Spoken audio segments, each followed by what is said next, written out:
मयि अनन्य भावेन भक्तिम कुर्वन्ति ये दृढ़ाम। मयि अनन्य अर्थात एकाग्रेण निष्कामेन कर्मणा मनसा अंतःकरणेन दृढ़ाम भक्तिम कुर्वन्तु। शरीर से, मन से, वाणी से एकमात्र अपने आराध्य देव का आश्रय, एक भरोसो, एक बल, एक आस विश्वास, सब हमारे भगवान के स्वरूप है। पर हम जिनकी उपासना, जिस नाम की, जिस रूप की, उसमें अनन्य भाव। मयि अनन्य भावेन, एक अनन्य भक्ति का स्वरूप है। ये अगर नहीं होगा तो आगे वाला अनन्य भाव नहीं आएगा। पहला स्वरूप है सो अनन्य गति जाके असमति न टरे हनुमंत, मैं सेवक सचराचर रूप स्वामी भगवंत। ये बहुत जरूरी है। सब मेरे प्रभु, सच्ची सच्ची मेरे प्रभु ही है। छुपा छुपी का खेल खेल रहे हैं, बाहर ही नहीं अंदर ही छुपे हैं। ढूंढ रहे हो बाहर, छुपे अंदर हैं। अंदर अपने देखो और सबके देखो, ये पर्दा हट जाएगा। इसके बाद की जो अनन्यता आती है, दूरे सृष्टि आदि वार्ता, इस पहली अनन्यता से सृष्टि वार्ता खत्म, क्योंकि सब में मेरा प्रभु समाया है। अब जो प्रभु का नाम रूप गुरुदेव ने दिया, उसमें अत्यंत आसक्ति, अब और कुछ सुहाई नहीं देता है। और कछु न सुहाए तिनको, जुगल सेवा सुख पगी, श्यामा श्याम के सुख। मयि अनन्य भावेन भक्तिम कुर्वन्ति ये दृढ़ाम। अर्थात मत्कृते मदर्थम त्यक्त कर्माणः त्यक्तानि कर्माणि येस्ते त्यक्त कर्माणः। जो दृढ़ाम भक्ति का स्वरूप है, वो मत्कृते त्यक्त कर्माणस त्यक्त सुजन बांधवाः, यही है अनन्य भाव। उसी की पूर्ति इसमें होती है। यदि आप अपने लिए कुछ भी स्वतंत्र रूप से कर्म करके उसे भोगते हैं, कर्ता भाव बनते हैं, तो अभी भक्ति का रंग नहीं आया। प्रभु के लिए करते हैं, क्योंकि हमारा तन, हमारा मन, हमारा प्राण, जीवन, चेष्टा सब प्रभु के लिए। हम रुपया कमाते हैं, व्यापार करते हैं, किसानी करते हैं, नौकरी करते हैं, प्रभु के लिए। कैसे? क्योंकि प्रभु स्वरूप हमारा परिवार है, प्रभु स्वरूप आया हुआ आतिथ्य है, प्रभु स्वरूप जो सेवा मिली है उसकी पूर्ति के लिए ये हम जो व्यापार, नौकरी, किसानी जो भी करते हैं वो प्रभु के लिए करते हैं। बस भाव बनाना है। बड़े बड़े महापुरुष हुए हैं, कोई ईंट गारे का काम करते हैं, कोई मटकी थापने का काम करते हैं, कितनी कितनी सेवाएं अलग अलग देखी गई, और स्थिति सबकी बहुत उच्च कोटि की। जो उनकी लीलावत चेष्टाएं हैं गृहस्थ धर्म में रहते हुए, वही हैं जो एक साधारण आदमी करता है, पर उनका चिंतन असाधारण है। जब हम संत शब्द सुनते तो हमारे सामने कोई भेष होता है, ये तो आचार्य परंपरा का दिया हुआ है।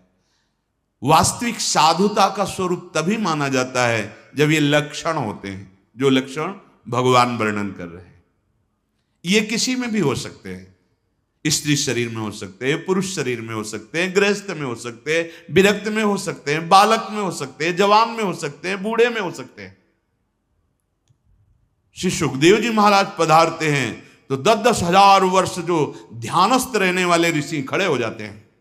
16 वर्ष की अवस्था है स्थिति। मयि अनन्य भावेन भक्तिम कुर्वन्ति ये दृढ़ाम। जो अनन्य भाव से मेरी भक्ति करते हैं। अनन्य भाव में बाधक क्या है? कुछ भी अपना ना रहना, सब कुछ प्रभु को समर्पित हो जाना, ये साधक है। इसके विपरीत बाधक है मेरे तो गिरधर गोपाल, दूसरों न कोई, न दूसरी वस्तु, न व्यक्ति, न स्थान, न संबंध, न लोक, न लोकांतर, दूसरों न कोई।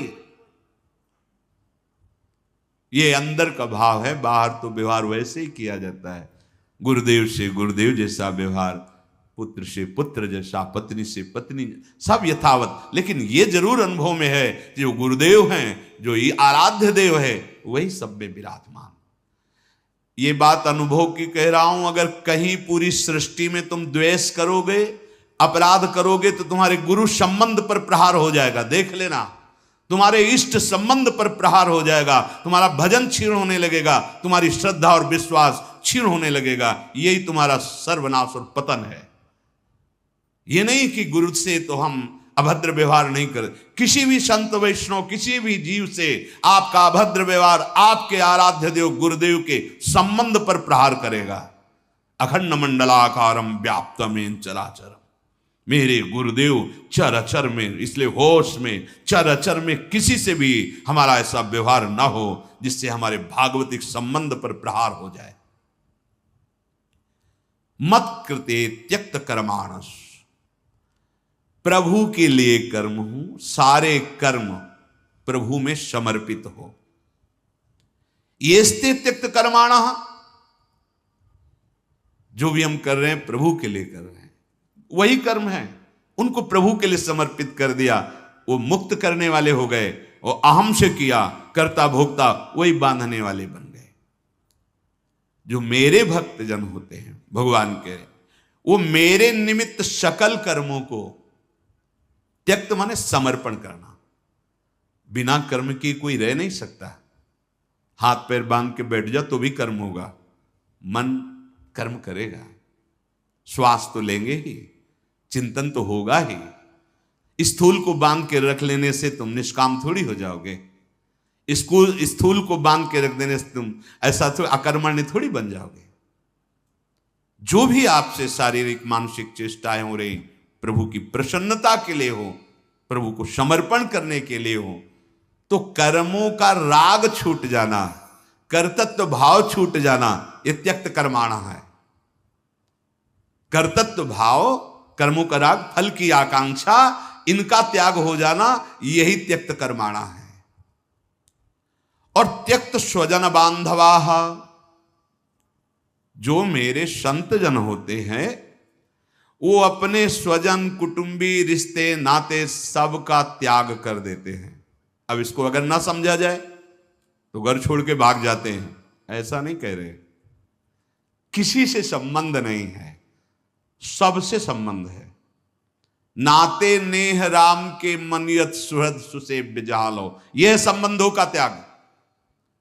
सब में अपने प्रभु के भाव से, बकाया ना हमारा कोई अमुक संबंधी ना अमुक संबंधी कोई नहीं, एकमात्र भगवत संबंध, इसे त्याग कहते हैं। नहीं तो भाग के जाओ, कहीं भी जाओ, संपूर्ण चराचर जगत मेरा प्रभु है, बस इसी भाव से। नौटंकी नाटक नहीं है ये परमार्थ। हाँ, बहुत होश में, नहीं तो माया का जल ऐसे गिराने में देर नहीं लगता है। तुम्हारी धर्म की बुद्धि नहीं है। त्याग का तात्पर्य क्या है? भगवान यहां कह रहे त्यक्त स्वजन बांधवाः, सब में भगवत भाव, सब में मेरे प्रभु हैं, बस उसी भाव से।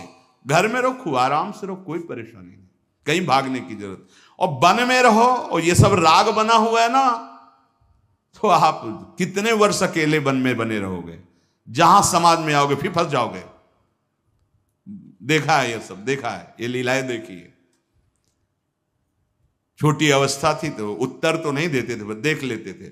और देख के अंदर बैठे सदगुरु उपदेश करते, देख यहां चूक हुई, यहां गिरना होता है, यहां चूक हुई, यहां से गिरना होता। जीवन भर साधक साधक ही रहता है। जीवन भर जब तक प्राण शरीर में रहते तब तक सीखने को ही मिलता रहता है।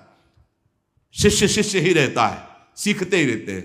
जगत गुरु भगवान सिखाते ही रहते, नई बातें मिलने लगे। ऐसा करने से ऐसा हो जाता है। हाँ देखो, ऐसा परिणाम भगवान हमारे लीला करके हमको शिक्षा देते रहते हैं।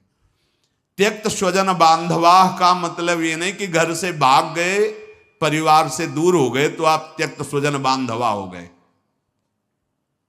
यहां राग छुपा रहता है, राग।